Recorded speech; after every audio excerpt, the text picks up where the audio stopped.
rebondie et en classe, réalisez l'expérience pour la fabriquer chez vous.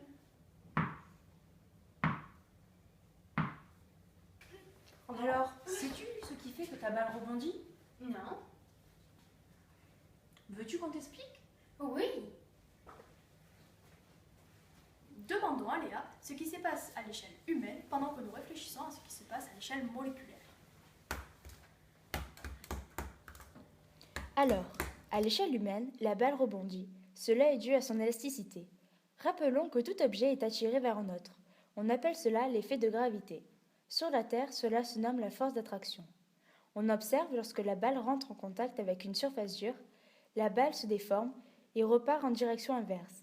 Elle accumule de l'énergie cinétique. Par contre, la hauteur des rebonds diminue au fur et à mesure car de l'énergie se perd à cause de frottements. Merci Léa. Nous avons aussi trouvé une explication au fait que notre balle rebondit. Notre balle est constituée d'un mélange de borax et de colle à bois qui a précipité.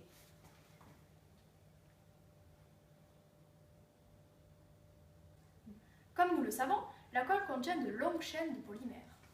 L'élasticité de la balle est due au pont que crée le borax entre ces longues chaînes. Alors Léa, explique-nous de manière plus explicite ce qu'il se passe.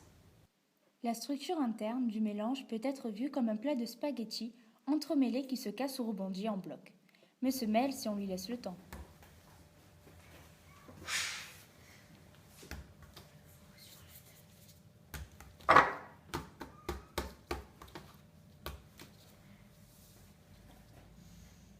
Le phénomène de rebond est une conséquence de cette élasticité. Au niveau microscopique, la balle se déforme, ce qui correspond aux élongations et aux contractions de ces longues chaînes moléculaires. Voici la représentation d'une molécule de laquelle est constituée notre balle. Photo!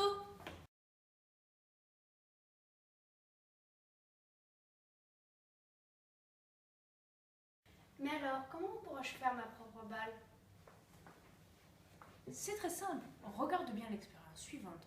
Mais par contre, attention, le borax est une poudre toxique. Il faut donc prendre des précautions et porter des gants, des lunettes de protection et une blouse pour éviter les taches.